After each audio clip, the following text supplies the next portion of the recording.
ವಿಶೇಷ ಕಾರ್ಯಕ್ರಮಕ್ಕೆ ಸ್ವಾಗತ. ನಾನು ಮಾಲ್ತೇಶ್. ನಿಮ್ಗೆಲ್ಲ ಗೊತ್ತಿರೋ ಹಾಗೆ ಸ್ಯಾಂಡಲ್ವುಡ್ ನ ಮತ್ತೋರ್ವ ನಟಿ ಈ ಡ್ರಗ್ಸ್ ಜಾಲದಲ್ಲಿ ಈಗ ಸಿಕ್ಕಾಕೊಂಡಿದ್ದಾರೆ ಅಂತ ಅಂದ್ರೆ ಸಿಸಿಬಿ ಖೆಡ್ಡಾಗೆ ಬಿದ್ದಿದ್ದಾರೆ.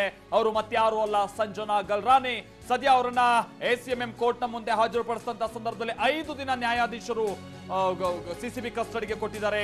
ಸಿಸಿಬಿಗೆ ಕಸ್ಟಡಿ ಕೊಡ್ತಾ ಇದ್ದ ಹಾಗೇನೆ ಮಹಿಳಾ ಸಾಂತ್ವನ ಕೇಂದ್ರದತ್ತ ಸಂಜನಾ ಅವರನ್ನ ಕರ್ಕೊಂಡು ಹೋಗಲಾಗ್ತಾ ಇದೆ. ರಿಮ್ಯಾಂಡ್ ಕೋರ್ಟ್ ನಿಂದ ಸಂಜನಾ ಅವರನ್ನ ಸದ್ಯ ಸ್ಥಳಾಂತರ ಮಾಡಲಾಗಿದೆ. ಮಹಿಳಾ ಸಾಂತ್ವನ ಕೇಂದ್ರದ ಕಡೆಗೆ ಸಂಜನಾ ಅವರನ್ನ ಕರ್ಕೊಂಡು ಹೋಗಲಾಗ್ತಾ ಇದೆ. ಇವತ್ತು ರಾತ್ರಿ ಸಾಂತ್ವನ ಕೇಂದ್ರದಲ್ಲೇ ಸಂಜನಾ ಅವರು ವಾಸ್ತವ್ಯವನ್ನ ಹೂಡಬೇಕಾಗುತ್ತೆ.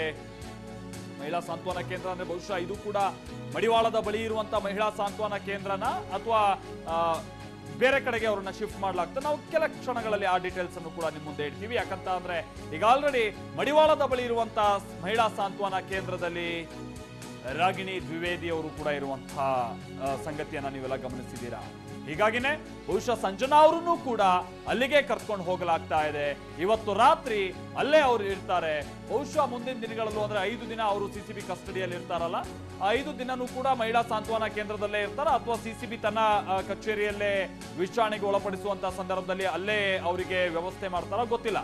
ಯಾಕಂತಾರೆ ರಾಗಿಣಿ ಅವರು ಸಿಸಿಬಿ ಕಚೇರಿಯಲ್ಲಿ ಇರುವಂತ ನಿಟ್ಟಿನಲ್ಲಿ ಸ್ವಲ್ಪ ಕಿರಿಕ್ ಮಾಡಿದ್ರು. ಆ ಕಾರಣಕ್ಕಾಗಿ ಅವರನ್ನ ಮಹಿಳಾ ಸಾಂತ್ವನ ಕೇಂದ್ರಕ್ಕೆ ಆರಂಭಿಕ ಹಂತದಲ್ಲಿ ಕಳಿಸಿ ಆಮೇಲೆ ಅಲ್ಲಿದ್ರೇನೆ ಸೂಕ್ತ ಅಂತ ಹೇಳಿ ಅವರನ್ನ ಅಲ್ಲೇ ಬಿಡ್ತಾರೆ.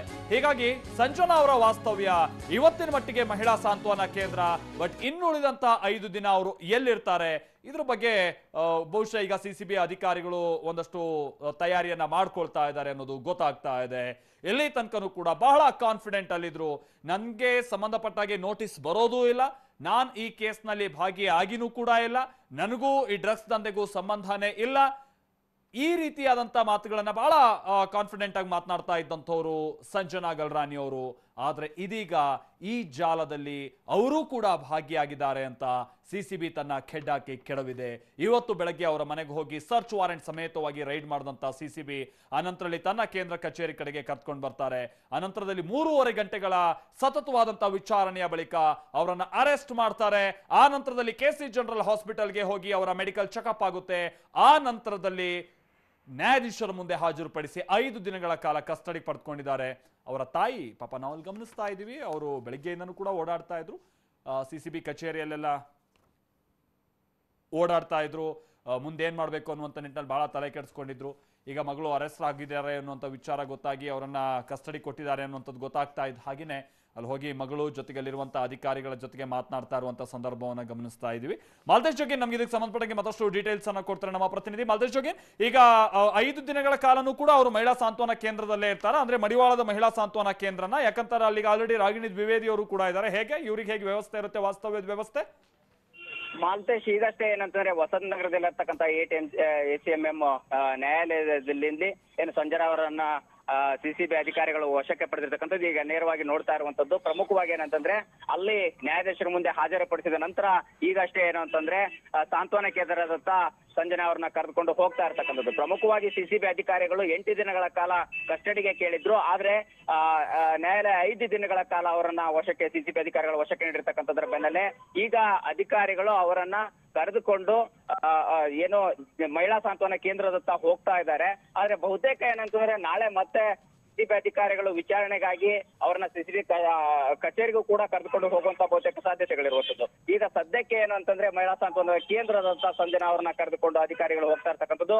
ಈಗಾಗಲೇ ಏನಂತಂದ್ರೆ ವಸಂತ ನಗರದ ಏನು ಕೋರ್ಟ್ ನಿಂದ ಈಗ ರಿಚ್ಮಂಡ್ ಸರ್ಕಲ್ ತಡಾದು ನೆಕ್ಸ್ಟ್ ರಿಚ್ಮಂಡ್ ಸರ್ಕಲ್ ನ ಬಳಿ ಬಂದಿರತಕ್ಕಂಥದ್ದು. ಇಲ್ಲಿಂದ ಏನು ಬಹುತೇಕ ಮಹಿಳಾ ಸಾಂತ್ವನ ಕೇಂದ್ರವನ್ನ ತಲುಪಿದ ನಂತರವಷ್ಟೇ ಮತ್ತೆ ವಿಚಾರಣೆಗೆ ಒಳಪಡಿಸಲಿಕ್ಕೆ ಯಾವ ರೀತಿಯ ಒಂದಿಷ್ಟು ಸಾಧ್ಯತೆಗಳಿದೆಯೋ ಅದೆಲ್ಲವನ್ನು ಕೂಡ ಅಧಿಕಾರಿಗಳು ಮಾಡ್ಲಿದ್ದಾರೆ. ಸೊ ಹೀಗಾಗಿ ಸಂಜನಾ ಕೂಡ 5 ದಿನಗಳ ಕಾಲ ಎಲ್ಲಾ ವಿಚಾರಣೆಗೆ ಒಳಪಡಬೇಕಾಗುತ್ತೆ.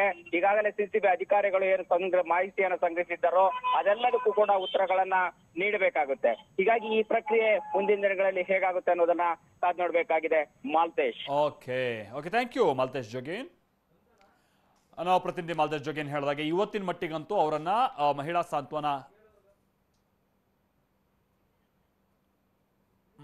ಸಾಂತ್ವನ ಕೇಂದ್ರದಲ್ಲಿ ಅವರನ್ನ ಇರಿಸಲಾಗಿರುತ್ತೆ. ನಾಳೆಯಿಂದನೂ ಎಲ್ಲಿವರೆಗೂ ವಾಸ್ತವ್ಯ ಅಥವಾ ಮಹಿಳಾ ಸಾಂತ್ವನ ಕೇಂದ್ರದಲ್ಲೇನ ನೋಡ್ಬೇಕಾಗುತ್ತೆ. ಒಂದಷ್ಟು ಫಾರ್ಮಾಲಿಟೀಸ್ ಅಲ್ಲಿರುತ್ತೆ, ಅಂಥದಕ್ಕೆಲ್ಲ ಅಲ್ಲಿ ಸೈನ್ ಹಾಕ್ತಾ ಇರುವಂಥದ್ದನ್ನ ಗಮನಿಸ್ತಾ ಇದೀವಿ ನಾವು. ಇದೆಲ್ಲವೂ ಕೂಡ ಈ ತರದ ಅರೆಸ್ಟ್ ಆದಂತಹ ಸಂದರ್ಭದಲ್ಲಿ ಪಾಲಿಸಲಾಗುವಂತ ಸಹಜ ಪ್ರಕ್ರಿಯೆಗಳು. ಅಲ್ಲಿ ಓರ್ವ ಸಿಬ್ಬಂದಿ ಬಂದು ಅವರ ಹತ್ರ ಒಂದಷ್ಟು ಫಾರ್ಮ್ಗಳಿಗೆ ಸಹಿ ಹಾಕ್ಸ್ಕೊಳ್ತಾ ಇರೋದನ್ನ ನಾವು ಗಮನಿಸ್ತಾ ಇದ್ದೀವಿ. ತಾಯಿನೂ ಕೂಡ ಮತ್ತೊಂದು ಕಡೆ ಯಾರೋ ಹತ್ರ ಮೊಬೈಲ್ನಲ್ಲಿ ಮಾತನಾಡ್ತಿದ್ದಾರೆ, ಅಧಿಕಾರಿಗಳಿಗೂ ಕೂಡ ಏನೋ ವಿಚಾರವನ್ನು ಹೇಳ್ತಾ ಇದ್ದಾರೆ, ಗಮನಿಸ್ತಾ ಇದ್ದೀವಿ ನಾವು. ಅವರ ತಾಯಿ ಕೂಡ ಹೇಗೆ ಆತಂಕಗೊಂಡು ಜೊತೆಗೆ ಮಗಳಿಗೆ ಮುಂದೇನು ಅನ್ನುವಂಥ ನಿಟ್ಟಿನಲ್ಲಿ ವ್ಯವಸ್ಥೆಯನ್ನ ಮಾಡ್ತಾರೋ, ಅಂದ್ರೆ ಕಾನೂನಾತ್ಮಕವಾದಂತಹ ಹೋರಾಟಗಳೆಲ್ಲವೂ ಕೂಡ ಸಹಜವಾಗಿ ಆಗಬೇಕಾಗುತ್ತೆ. ಅದಕ್ಕೋಸ್ಕರ ಎಲ್ಲ ವ್ಯವಸ್ಥೆಗಳನ್ನು ಕೂಡ ಮಾಡ್ಕೊಳ್ತಾ ಇರುವಂಥ ಸಂದರ್ಭವನ್ನ ನಾವಿಲ್ಲಿ ನೋಡ್ತಾ ಇದ್ದೀವಿ. ಕೋರ್ಟ್ ಯಾವಾಗ 5 ದಿನಗಳ ಕಾಲ ಸಂಜನಾ ಅವರನ್ನ ಸಿಸಿಬಿ ಕಸ್ಟಡಿಗೆ ಕೊಟ್ಟು ಆದೇಶವನ್ನು ಹೊರಡಿಸ್ತೋ, ಆ ನಂತರದಲ್ಲಿ ಪಾಲಿಸಬೇಕಾದಂಥ ಪ್ರಕ್ರಿಯೆಗಳು ಸದ್ಯ ಇಲ್ಲಿ ನಾವು ಗಮನಿಸ್ತಾ ಇರೋದು. ಮತ್ತೊಂದು ಕಡೆ ನಾವು ಹೇಳಿದಾಗೆ ಈಗ ಸಂಜನಾ ಅವರು ಕೂಡ 5 ದಿನ ಸಿಸಿಬಿ ಪಂಜರದ ಒಳಗೆ ಇರಬೇಕಾಗುತ್ತೆ. ಸಿಸಿಬಿ ಪೊಲೀಸರ ಕಸ್ಟಡಿಗೆ ಈಗ ಆಲ್ರೆಡಿ ಕೋರ್ಟ್ ಕೊಟ್ಟಿದೆ. ಬೆಂಗಳೂರಿನ 8ನೇ ACMM ನ್ಯಾಯಾಧೀಶರು ಈ ಆದೇಶವನ್ನು ಕೊಟ್ಟಿರುವಂಥದ್ದು. ಸಹಜವಾಗಿ ನಿರೀಕ್ಷೆ ಇತ್ತು. ಈ ಒಟ್ಟು 8 ದಿನಗಳ ಕಾಲ ನಮ್ಮ ವಶಕ್ಕೆ ಕೊಡಿ ಅಂತೇಳಿ ಸಿಸಿಬಿ ಅವರು ಮನವಿಯನ್ನ ಮಾಡಿಕೊಂಡ್ರು ಅಂತೇಳಿ ಗೊತ್ತಾಗ್ತಾ ಇದೆ. ಬಟ್ 8 ದಿನಗಳು ಬೇಡ, 5 ದಿನಗಳ ಕಾಲಾವಕಾಶವನ್ನು ನಾವು ನಿಮಗೆ ಕೊಡ್ತೀವಿ ವಿಚಾರಣೆ ನಡೆಸುವಂತ ನಿಟ್ಟಿನಲ್ಲಿ, ನಿಮ್ಮ ಕಸ್ಟಡಿಯಲ್ಲಿ ಅವರು ಇರ್ತಾರೆ ಅಂತ ಹೇಳಿ ಕೋರ್ಟ್ ಆದೇಶವನ್ನ ಕೊಡುತ್ತೆ. ಸ್ವಲ್ಪ ದಿನಗಳ ಹಿಂದೆ ನಾವು ಗಮನಿಸೋದಾದ್ರೆ ನಟಿ ರಾಗಿಣಿ ಅವರನ್ನು ಕೂಡ ಹೀಗೆ ವಶಕ್ಕೆ ಪಡೆಯುವಂತಹ ಸಂದರ್ಭದಲ್ಲಿ 3 ದಿನದ ಕಸ್ಟಡಿಗೆ ಕೊಟ್ಟಿತ್ತು. ಮೊದಲ ಹಂತದಲ್ಲಿ ನ್ಯಾಯಾಧೀಶರು ಕೊಟ್ಟಿರ್ತಾರೆ. ಈಗ 2 ದಿನ ಹೆಚ್ಚಿಗೆನೆ ನಟಿ ಸಂಜನಾ ಅವರನ್ನ ವಶಕ್ಕೆ ಕೊಟ್ಟಿರುವಂತದನ್ನ ಕೂಡ ನಾವು ಗಮನಿಸಿದ್ದೀವಿ. ಆಮೇಲೆ ನ್ಯಾಯಾಧೀಶರ ಮುಂದೆ ಸಹಜವಾಗಿ ಅಲ್ಲಿದ್ದಂತ ಸಿಸಿಬಿ ಪರವಾದಂತಹ ವಕೀಲರು ಸಂಜನಾ ಅವರನ್ನ ನೀವು ನಮ್ಮ ಕಸ್ಟಡಿಗೆ ಕೊಡಬೇಕಾದಂತ ಅನಿವಾರ್ಯತೆ ಏನಿದೆ, ಯಾವ್ಯಾವ ಕಾರಣಕ್ಕಾಗಿ ಸಂಜನಾ ಅವರ ವಿಚಾರಣೆ ಅತಿ ಮುಖ್ಯ ಅನ್ನುವಂಥದ್ದು ಎಲ್ಲವನ್ನೂ ಕೂಡ ವಿವರಿಸ್ತಾ ಹೋಗ್ತಾರೆ. ಇನ್ನೊಂದು ವಿಚಾರ ಅಂತ ಅಂದ್ರೆ ಮೊನ್ನೆ ರಾಗಿಣಿ ಅವರಾಯ್ತು, ಇವತ್ತು ಸಂಜನಾ ಅವರು. ಸಹಜವಾಗಿ ಇದು ಸ್ಯಾಂಡಲ್ವುಡ್ಗೆ ಒಂದು ಡಬಲ್ ಶಾಕ್. ಇದು ಎರಡೆರಡು ಹೊಡ್ತಾ ಇದು, ಅಥವಾ ಎರಡನೇ ಆಘಾತ ಇದು. ಸ್ಯಾಂಡಲ್ವುಡ್ಗೆ ಈ ಮಾದಕ ನಂಟು ಮುಳುವಾಗ್ತಾ ಇದೆ ಅನ್ನುವಂಥದ್ದು ಮತ್ತೆ ಮತ್ತೆ ಸ್ಪಷ್ಟ ಆಗ್ತಾ ಇದೆ. ನಶೆ ನಂಟಿನ ಜಾಲಕ್ಕೆ ಇಬ್ಬರು ನಟಿಯರು ಸಿಕ್ಕಾಕೊಂಡಿದ್ದಾರೆ. ಮೊದಲೇ ಹೇಳಿದಾಗೆ ರಾಗಿಣಿ ಅವರು, ಅದಾದ ನಂತರ ಕೇವಲ 5 ದಿನಗಳಲ್ಲೇ ಇವತ್ತು ಸಂಜನಾ ಅವರು ಕೂಡ ತಗಲಾಕೊಳ್ಬೇಕಾದಂತಹ ಅನಿವಾರ್ಯತೆ ಬಂದಿದೆ. ಬಹುಶಃ ಸ್ಯಾಂಡಲ್ವುಡ್ನ ಬಹುತೇಕ ಮಂದಿ, ಅದರಲ್ಲೂ ಕೂಡ ಫಿಲ್ಮ್ ಚೇಂಬರ್ಗೆ ಸಂಬಂಧಪಟ್ಟಂತವರು, ನಾವು ಅವರನ್ನ ಪ್ರಶ್ನೆ ಮಾಡಿದಂತಹ ಸಂದರ್ಭದಲ್ಲಿ ಇಲ್ಲ, ನಮ್ಮಲ್ಲಿ ಆ ತರದ ಯಾವುದೇ ತೆರನಾದಂತ ದಂಧೆ ಆಗ್ಲಿ ಅಥವಾ ಡ್ರಗ್ಸ್ ಜಾಲದಲ್ಲಿ ಇರುವಂತವ್ರಾಗ್ಲಿ ಅಥವಾ ಡ್ರಗ್ಸ್ ಅನ್ನ ಸೇವಿಸ್ತಾ ಇರುವಂತವ್ರಾಗ್ಲಿ ಖಂಡಿತ ಇಲ್ಲ. ಅದರಲ್ಲೂ ಎಲ್ರು ಕೂಡ ಒಂದ್ ರೀತಿ ಸುಸಂಸ್ಕೃತರು, ಆಮೇಲೆ ದುಡ್ಡೆಲ್ಲಿಂದ ಬರಬೇಕು, ಈ ತರ ಅಂತ ಪ್ರಶ್ನೆಗಳನ್ನೇ ಇಡ್ತಾ ಇದ್ದಂಥವ್ರು ಹಲವು ಮಂದಿ. ಬಹುಶಃ ಇವತ್ತು ಅವರೆಲ್ಲರೂ ಕೂಡ ಮತ್ತೊಮ್ಮೆ ವಿಮರ್ಶೆ ಮಾಡಬೇಕಾಗಿದೆ. ನಿಜಕ್ಕೂ ಕೂಡ ಸ್ಯಾಂಡಲ್ವುಡ್ ನಲ್ಲಿ ಡ್ರಗ್ಸ್ ಜಾಲ ಯಾವ ಮಟ್ಟಿಗೆ ಹಾಗಾದ್ರೆ ಬೇರು ಬಿಟ್ಟಿದೆ ಅನ್ನೋದಕ್ಕೆ ಸಂಬಂಧಪಟ್ಟಂತೆ. ಆಮೇಲೆ ಅವರೆಲ್ಲ ಸಹಕರಿಸಬೇಕಾಗುತ್ತೆ. ಅವರೆಲ್ಲ ಸ್ವಯಂ ಪ್ರೇರಿತವಾಗಿ ಒಳಗೇನಾಗಿದೆ ಅನ್ನುವಂಥ ವಿಚಾರದ ಕಡೆಗೆ ಗಮನ ಕೊಡೋದಲ್ಲದೆ, ಈತನ ಅಂತ ಜಾಲದಲ್ಲಿ ನಿಜಕ್ಕೂ ಕೂಡ ಸಿಕ್ಕಾಕೊಂಡವರು ಅನಂತರಲ್ಲಿ ಪ್ರೂವ್ ಆದ್ರೆ ಅವ್ರ ವಿರುದ್ಧವಂತ ಕ್ರಮ ಏನು ಅನ್ನೋದ್ರ ಬಗ್ಗೆನೂ ಕೂಡ ಅವರೆಲ್ಲ ಈಗ ಗಮನ ಕೊಡಬೇಕಾದಂತ ಅನಿವಾರ್ಯತೆ ಬಂದಿದೆ. ಯಾಕಂತ ಅಂದ್ರೆ ಇದು ಇಡೀ ಸ್ಯಾಂಡಲ್ವುಡ್ಗೆ ಒಂದ್ ರೀತಿ ಅಂಟ್ಕೊಳ್ತಾ ಇರುವಂತ ಕಳಂಕ ಆಗ್ಬಿಟ್ಟಿದೆ. ಇದರಿಂದ ಕಳಂಕ ಮುಕ್ತ ಮಾಡಬೇಕಾದಂತ ಅನಿವಾರ್ಯತೆಯೂ ಕೂಡ ಇದೆ. ಅದನ್ನ ಹಿರಿಯರು ನೋಡ್ಕೊಳ್ಬೇಕಾಗುತ್ತೆ. ಮತ್ತೊಂದ್ ಕಡೆ ನಟಿ ಸಂಜನಾ ಗಲ್ರಾನಿ ನಶೆ ನಂಟಿನ ಜನ್ಮ ಜಾಲಾಡ್ತಾ ಇದೆ ಸಿಸಿಬಿ. 3.5 ತಾಸು ವಿಚಾರಣೆಗೆ ಒಳಪಡಿಸಿತ್ತು ಸಿಸಿಬಿ ಅರೆಸ್ಟ್ ಮಾಡೋದಕ್ಕಿಂತ ಮುನ್ನ. ಸಿಸಿಬಿಯ ಪ್ರಶ್ನೆಗಳ ಸರೆಮಾಲೆಗೆ ಹಾಗಾದ್ರೆ ಸಂಜನಾ ಅವರು ಕೊಟ್ಟಂತ ಉತ್ತರಗಳು ಹೇಗಿತ್ತು?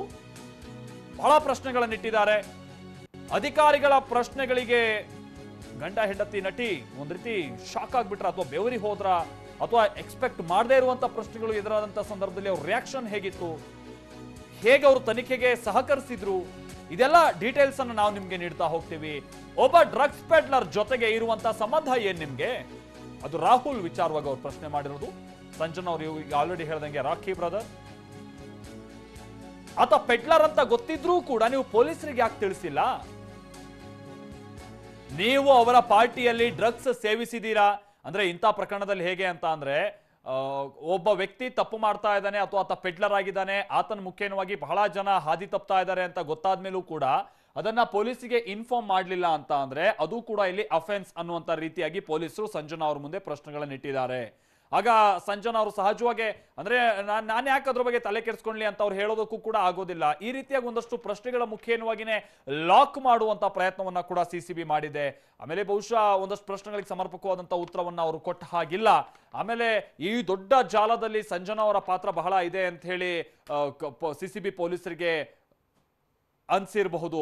ಈ ಕಾರಣಕ್ಕಾಗಿನೇ ಸಿಸಿಬಿ ಆ ನಂತರದಲ್ಲಿ ಅರೆಸ್ಟ್ ಮಾಡಬೇಕಾದಂತ ಪ್ರಕ್ರಿಯೆಗೆ ಮುಂದಾಗಬೇಕಾಗುತ್ತೆ. ಹಾಗಾದ್ರೆ ನಟಿ ಸಂಜನಾ ಗಲ್ರಾನಿ ಅವರ ಹಿನ್ನೆಲೆ ಏನು, ಅವರ ಬ್ಯಾಕ್ ಗ್ರೌಂಡ್ ಏನು? ಇವರು ಕೂಡ ಪಂಜಾಬಿ ಬೆಡಗಿನೇ, ಆಮೇಲೆ ಕಾಂಟ್ರವರ್ಸಿ ಕ್ವೀನ್. ನಿಮ್ಗೆಲ್ಲ ಗೊತ್ತಿರೋ ಹಂಗೆ ಇದೇನು ಒಂದು ಕೇಸ, 2 ಕೇಸ, ಈ ತರದ 10 ಪ್ರಕರಣಗಳು ಸಂಜನಾ ಅವರ ವಿರುದ್ಧವಾಗಿ ಆರೋಪದ ರೂಪದಲ್ಲಿ ನಾವು ಗಮನಿಸಿದ್ದೀವಿ. ಆಮೇಲೆ ಅವರು ಕಾಲೇಜಿನಲ್ಲಿ ಇರಬೇಕಾದಂತ ಸಂದರ್ಭದಲ್ಲೇ ಜಾಹೀರಾತು ಜಗತ್ತಲ್ಲಿ ಮಿಂಚಿದ್ರು. ಯಾಕಂದ್ರೆ ಅವರು 16ನೇ ವಯಸ್ಸಿನಲ್ಲಿ ಇದ್ದಂತ ಸಂದರ್ಭದಲ್ಲೇ ಗ್ಲಾಮರ್ ಜಗತ್ತಿಗೆ ಕಾಲಿಟ್ಟಿದ್ರು. ಸಂಜನಾ ಅವರು 16ನೇ ವಯಸ್ಸಿನಲ್ಲಿರುವಂತ ಸಂದರ್ಭದಲ್ಲೇ ತುಂಬಾ ಟ್ಯಾಲೆಂಟೆಡ್, ಅದರಲ್ಲಿ 2 ಮಾತಿಲ್ಲ. ಬಟ್ ಅದನ್ನ ಬೇರೆ ರೀತಿಯಾಗಿ ಅವರು ಬಳಸ್ಕೊಳ್ತಾ ಹೋಗಿದ್ದು, ಕಾಂಟ್ರವರ್ಸಿಗೆ ಹೆಚ್ಚಿನ ಮಹತ್ವ ಕೊಡ್ತಾ ಹೋಗಿದ್ದು, ಅಥವಾ ಕಾಂಟ್ರವರ್ಸಿಯಲ್ಲೇ ಸಿಕ್ಕಾಕೊಳ್ತಾ ಹೋಗಿದ್ದು, ಇದು ತೀರಾ ತಪ್ಪಾದಂತಹ ರೀತಿಯಾಗಿ ಈಗ ಗೊತ್ತಾಗ್ತಾ ಇದೆ. ಗಂಡ ಹೆಂಡತಿ ಚಿತ್ರದಲ್ಲಿ ಬೋಲ್ಡ್ ಆಗಿ ನಟಿಸಿರ್ತಾರೆ ಸಂಜನಾ ಅವರು. ಇದು ಹಿಂದಿಯ ಮರ್ಡರ್ ಅನ್ನುವಂತ ಸಿನಿಮಾದ ರಿಮೇಕ್ ಕನ್ನಡದಲ್ಲಿ ಆಗಿರುತ್ತೆ. 2006ರಲ್ಲಿ ರಿಲೀಸ್ ಆದಂತಹ ಸಿನಿಮಾ. ಆ ಸಿನಿಮಾದ ನಿರ್ದೇಶಕರು ಜೊತೆಗೆ ಅವತ್ತು ಇದರಲ್ಲಿ ಯಾರು ಸ್ಟಾರ್ ಕ್ಯಾಸ್ಟ್ ಇರಬೇಕು ಅನ್ನುವಂಥದ್ದಕ್ಕೆಲ್ಲ ಪತ್ತೆ ಮಾಡದಂತ, ಅಂದ್ರೆ ಒಂದು ಶೋಧ ಅಥವಾ ಹುಡುಕಾಡ್ತಾ ಇದ್ದಂತ ಸಂದರ್ಭದಲ್ಲಿ ಸಂಜನಾ ಅವ್ರು ಹೇಗೆ ಅವ್ರ ಕಣ್ಣಿಗೆ ಬಿದ್ರು ಅನ್ನುವಂತ ಕೂಡ ಹೇಳ್ತಾ ಇರ್ತಾರೆ. ಆರಂಭಿಕ ಹಂತದಲ್ಲಿ ಅವರನ್ನ ಈ ಸಿನಿಮಾದಲ್ಲಿ ನಟಿಸೋಕೆ ಬೇಡ ಅಂತ ಹೇಳಿರ್ತಾರೆ. ಕಾರಣ ಏನು ಅಂತ ಅಂದ್ರೆ ಅವ್ರಿಗೆ ವಯಸ್ಸಿನ 18 ಆಗಿರೋದಿಲ್ಲ, ಅವ್ರು ಮೈನರ್ ಆಗಿರ್ತಾರೆ. ಸೊ ಮೈನರ್ ಆದವ್ರನ್ನ ಸಿನಿಮಾದಲ್ಲಿ ನಟಿಸೋದು ಬೇಡ ಅಂತೇಳಿ ಆಮೇಲೆ ಅವ್ರಿಗೆ 18 ಆಗ್ತಾ ಇದ್ದ ಹಾಗೇನೆ ಸಿನಿಮಾದಲ್ಲಿ ಅವಕಾಶ ಸಿಗುತ್ತೆ. ಬಟ್ ತುಂಬಾ ಬೋಲ್ಡ್ ಆಗಿ ಆ ಸಿನಿಮಾದಲ್ಲಿ ನಟಿಸಿರ್ತಾರೆ. ಬಹಳ ಹೆಸರು ತಂದು ಕೊಡುತ್ತೆ ಕೂಡ ಸಂಜನಾ ಅವರಿಗೆ. ಆ ನಂತರದಲ್ಲೂ ಕೂಡ ಈ ತರದ ಅಂತ ಬಹಳಷ್ಟು ಸಿನಿಮಾಗಳಲ್ಲಿ ಅವರು ನಟಿಸಿರೋದು, ಬಹಳ ಬೋಲ್ಡ್ ನಟನೆ ಮುಖಾನುವಾಗಿನೇ ಹೆಸರಾಗಿರೋದು. ಆಮೇಲೆ ಅವರೇ ಹೇಳ್ಕೊಂಡಂಗೆ ಅವರು ಬೇರೆ ಬೇರೆ ಭಾಷೆಯಲ್ಲಿ ಅವರು ನಟಿಸಿದಂಥವ್ರು, ಅಥವಾ ಬಹುಭಾಷಾ ನಟಿ ಅವರು.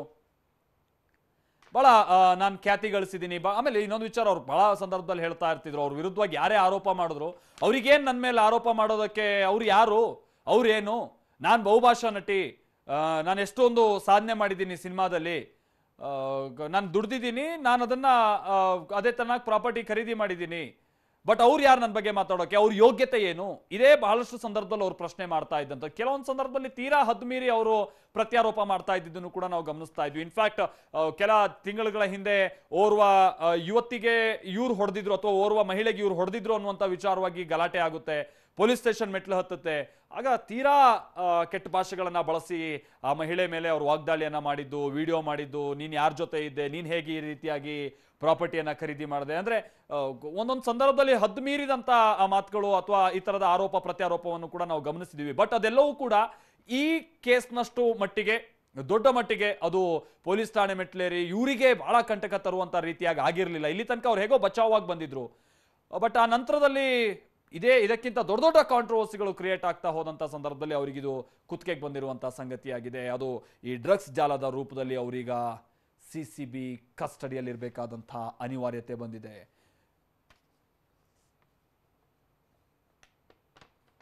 ಆಮೇಲೆ ಇನ್ನೊಂದು ವಿಚಾರ ಏನಾಗಿದೆ ಅಂತ ಅಂದ್ರೆ, ಈಗ ಆಲ್ರೆಡಿ ರಾಗಿಣಿ ಅವರ ವಿರುದ್ಧವಾಗಿ ಕೇಸ್ ದಾಖಲಿಸಿರುವಂತಹ ಸಂದರ್ಭದಲ್ಲಿ ಅಲ್ಲಿ ಹಾಕಿರುವಂತಹ ಸೆಕ್ಷನ್ಗಳಿದೆಯಲ್ಲ, ಅದನ್ನ ನೋಡಿದಾಗ ಬಹಳ ಕಂಟಕ ಆಗ್ಬಿಡುತ್ತೆ ಇದು ರಾಗಿಣಿ ಅವರಿಗೆ ಅನ್ನುವಂಥ ರೀತಿಯಾಗಿ ಸಹಜವಾಗಿ ಭಾವನೆ ಇದೆ. ಬಹುಶಃ ಈಗ ನಾವು ಗಮನಿಸಬೇಕಾದಂಥದ್ದು ಅಂತಂದ್ರೆ, ಸಂಜನಾ ಅವರ ವಿರುದ್ಧವಾಗಿ ಈಗ ಪ್ರಕರಣ ದಾಖಲಾಗಿರುವಂತಹ ಸಂದರ್ಭದಲ್ಲಿ ಅವ್ರ ವಿರುದ್ಧವಾಗಿ ಯಾವ್ಯಾವ ಸೆಕ್ಷನ್ಗಳನ್ನ ಹಾಕಲಾಗುತ್ತೆ, ಈ ಪ್ರಕರಣದಲ್ಲಿ ಅವರ ಪಾತ್ರ ಏನಿದೆ ಅನ್ನುವಂಥದ್ದನ್ನ ಸಿಸಿಬಿ ಹೇಗೆ ಕೆಲ ಸೆಕ್ಷನ್ಗಳ ಮುಖೇನವಾಗಿ ಆರೋಪವನ್ನ ಸಾಬೀತುಪಡಿಸುವಂತ ನಿಟ್ಟಿನಲ್ಲಿ ಮುಂದಾಗುತ್ತೆ ಅಂತ ಹೇಳಿ. ಅಕಸ್ಮಾತ್ ರಾಗಿಣಿ ಅವರಿಗೆ ಹಾಕಿರುವಂತಹ ಸೆಕ್ಷನ್ಗಳನ್ನೇ ನಾವು ಇವ್ರ ವಿಚಾರದಲ್ಲೂ ಗಮನಿಸೋದಾದ್ರೆ, ಇದು ಬಹಳ ವರ್ಷಗಳ ತನಕ ಅಕಸ್ಮಾತ್ ಏನಾದ್ರೂ ಇವರ ಆರೋಪ ಪ್ರೂವ್ ಆಗಿ ಇವರು ಅಪರಾಧಿ ಅಂತ ಆದ್ರೆ ಬಹಳ ವರ್ಷಗಳ ತನಕ ಇವರು ಜೈಲಿನಲ್ಲಿ ಮುದ್ದೆ ಮುರಿಬೇಕಾದಂತ ಅನಿವಾರ್ಯತೆಗೂ ಕೂಡ ಬಂದ್ಬಿಡ್ತಾರೆ. ಆಮೇಲೆ ಇನ್ನೊಂದು ವಿಚಾರ, ಇವತ್ತು ಬೆಳಗಿನ ಸಂದರ್ಭದಲ್ಲಿ ಏನೇನಾಯ್ತು ಅಂತ ನೋಡ್ತಾ ಹೋಗೋಣ. ಯಾಕಂದ್ರೆ ಇವತ್ತು ಬೆಳಗ್ಗೆನೆ ಸಿಸಿಬಿ ಅವರು ಅವರ ಮನೆ ಬಾಗಿಲು ಬಡಿತಾರೆ, ಅವ್ರ ಮನೆ ಒಳಗೆ ಹೋಗುವಂತ ಸಂದರ್ಭದಲ್ಲಿ ಯಾಕೆ ಸರ್, ಯಾಕೆ ಮೇಡಮ್, ಯಾಕೆ ಬಂದಿದ್ದೀರಾ, ಈ ರೀತಿಯಾಗಿ ಪ್ರಶ್ನಿಸ್ತಾ ಇರ್ತಾರೆ ಸಂಜನಾ ಅವರು. ಬಟ್ ಯಾವಾಗ ಅಧಿಕಾರಿಗಳು ಸರ್ಚ್ ವಾರೆಂಟ್ ಅನ್ನ ತೋರಿಸ್ತಾರೋ ಸಂಜನಾ ಅವರು ಕಂಪ್ಲೀಟ್ ಆಗಿ ಸೈಲೆಂಟ್ ಆಗ್ತಾರೆ. ಓಕೆ, ನೀವು ಸರ್ಚ್ ಮಾಡಿ, ನನಗೇನು ಸಮಸ್ಯೆ ಇಲ್ಲ ಅಂತಲೂ ಕೂಡ ಹೇಳ್ತಾರೆ. ಮನೆಯನ್ನ ತಪಾಸಣೆ ಮಾಡುವಂತ ನಿಟ್ಟಿನಲ್ಲಿ ಅಥವಾ ಶೋಧ ಮಾಡುವಂತ ನಿಟ್ಟಿನಲ್ಲಿ ಅವರು ಸಹಕರಿಸ್ತಾರೆ. ಹೀಗಂತ ಸಹಕಾರ ಕಂಪ್ಲೀಟ್ ಆಗಿ ನೀಡ್ತಾರೆ ಇನ್ಫ್ಯಾಕ್ಟ್ ಸಂಜನಾ ಅವರು. ಯಾಕಂತಂದ್ರೆ ಅವ್ರು ಮೊನ್ನೆಯಿಂದನೂ ಕೂಡ ಬಹಳ ಕಾನ್ಫಿಡೆಂಟ್ ಆಗಿದ್ರು. ಇವತ್ತು ಕೂಡ ಪೊಲೀಸರ ಮುಂದೆ ಅದೇ ತರಹಂತ ಹಾವಭಾವವನ್ನು ಗಮನಿಸಿದ್ರು ಪೊಲೀಸರು. ಬಟ್ ಆ ನಂತರದಲ್ಲಿ ಪೊಲೀಸರ ಎದುರು ಸಂಜನಾ ಅವರು ಕಣ್ಣೀರ್ ಹಾಕಿದ್ರು ಅನ್ನೋದು ಗೊತ್ತಾಗ್ತಾ ಇದೆ. ಒಂದ್ ಹಂತಲ್ಲಿ ಅಧಿಕಾರಿಗಳ ಎದುರು ದಿಮಾಗ್ ತೋರ್ಸೋಕೆ ಮುಂದಾಗಿರ್ತಾರೆ ಆರಂಭಿಕ ಹಂತದಲ್ಲಿ, ಸರ್ ಮೇಡಮ್ ಯಾಕೆ ಬಂದಿದ್ದೀರಾ ಈ ರೀತಿಯಾಗಿ. ಬಟ್ ಸರ್ಚ್ ವಾರೆಂಟ್ ತೋರಿಸ್ತಾ ಇದ್ದ ಹಾಗೇನೆ ಸೈಲೆಂಟ್ ಆಗ್ತಾರೆ. ನಾವು ರಾಗಿಣಿ ಅವರ ವಿಚಾರದಲ್ಲಿ ಹಾಕಿರುವಂತಹ ಸೆಕ್ಷನ್ಗಳ ಪೈಕಿ ಗಮನಿಸ್ತಾ ಇದ್ವಿ. ಅಲ್ಲಿ ಇದೇ ತೆರಣ ಅಂತ ದಂಧೆಯ ಮುಖೇನವಾಗಿ ಇವರ ವ್ಯವಹಾರ ಜೊತೆಗೆ ಇವರು ಇದನ್ನ ಹಣ ಸಂಪಾದನೆ ರೂಪದಲ್ಲೂ ಬಳಸ್ಕೊಂಡು ಪ್ರಾಪರ್ಟಿ ಖರೀದಿ ಮಾಡಿರ್ಬೋದು ಅನ್ನುವಂತ ರೀತಿಯಾಗಿಯೂ ಕೂಡ ಒಂದು ಸೆಕ್ಷನ್ ಇತ್ತು. ಸಂಜನಾ ಅವ್ರ ವಿಚಾರವಾಗಿಯೂ ಕೂಡ ಅದೇ ತೆರಣ ಅಂತ ಸೆಕ್ಷನ್ ಗಳನ್ನ ಹಾಕಿದ್ರೆ ಗೊತ್ತಿಲ್ಲ, ಮುಂದೆ ಇಡಿ ಕೂಡ ಎಂಟರ್ ಆಗ್ಬೋದು ಅಂತ ಚಾನ್ಸಸ್ ಇರ್ಬೋದು. ಬಟ್ ಇನ್ನೊಂದು ವಿಚಾರ ಅಂತ ಅಂದ್ರೆ ಒಬ್ರು ಡಾಕ್ಟರ್ ಜೊತೆಗೆ ಸಂಜನಾ ಅವರು ಬಹಳ ಆತ್ಮೀಯವಾಗಿದ್ರು. ಈ ಡ್ರಗ್ಸ್ ವಿಚಾರ ಶುರುವಾಗ್ತಾ ಇದ್ದ ಹಾಗೆ ಡಾಕ್ಟರ್ ನಾಪತ್ತೆ ಆಗ್ಬಿಟ್ಟಿದಾನಂತೆ. ಆ ಡಾಕ್ಟರ್ ಜೊತೆಗೆ ಇವರು ಸ್ವಲ್ಪ ಲಿವಿಂಗ್ ಟುಗೆದರ್ ರಿಲೇಶನ್ಶಿಪ್ ಅಲ್ಲಿ ಇದ್ರು ಅಥವಾ ಒಂದೇ ಮನೆಯಲ್ಲಿ ಅವರು ವಾಸ ಇದ್ರು ಅನ್ನುವಂತ ರೀತಿಯಾಗಿ ಗುಮಾನ ಇದೆ. ಬಟ್ ಅದೇನೇ ಆಗ್ಲಿ ಅವರ ಪರ್ಸನಲ್ ವಿಚಾರ ಆಗೋಗುತ್ತೆ. ಇನ್ನೊಂದು ಸಂಗತಿ ಏನು ಅಂತ ಅಂದ್ರೆ ಅವ್ರ ಮುಖೇನವಾಗಿ ಇವರು ಬಹಳಷ್ಟು ಪ್ರಾಪರ್ಟಿಗಳನ್ನ ಖರೀದಿ ಮಾಡಿದ್ರ ಅಥವಾ ಗಿಫ್ಟ್ ರೂಪದಲ್ಲಿ ಖ್ಯಾತ ಆಸ್ಪತ್ರೆಯ ವೈದ್ಯ ಅಜೀಜ್ ಪಾಷಾ ಬಹಳ ಏನಾದ್ರು ಉಡುಗೊರೆ ರೂಪದಲ್ಲಿ ಫ್ಲಾಟೋ ಮತ್ತೊಂದು ಉಡುಗೊರೆಗಳನ್ನ ಕೊಡಿಸಿದ್ರ ಅನ್ನುವಂತ ರೀತಿಯಾಗಿಯೂ ಕೂಡ ಒಂದು ಗುಮಾನಿ ಇದೆ. ಮುಂದೆ ಏನಾದರೂ ನಾನು ಮೊದಲೇ ಹೇಳಿದಾಗೆ ರಾಗಿಣಿ ಅವರ ವಿಚಾರವಾಗಿ ಹಾಕಿರುವಂತಹ ಸೆಕ್ಷನ್ಗಳನ್ನೇನಾದರೂ ಸಂಜನಾ ಅವ್ರ ವಿಚಾರವಾಗಿಯೂ ಹಾಕಿ ಅವರ ಪ್ರಾಪರ್ಟಿ ಎಲ್ಲಿಂದ ಬಂತು ಎತ್ತ ಅಂತೇಳಿ ಏನಾದರೂ ಸರ್ಚ್ ಮಾಡಬೇಕಾ ಅಂತ ಅನಿವಾರ್ಯತೆ ಬಂದರೆ ಫ್ಲ್ಯಾಟ್ ಕೊಡಿಸಿದ್ಯಾರು, BMW ಕಾರ್ ಕೊಡಿಸಿದ್ಯಾರು, ಈ ಥರದ್ದೆಲ್ಲ ಸಂಗತಿಗಳು ಮುನ್ನೆಲೆಗೆ ಬರುತ್ತೆ.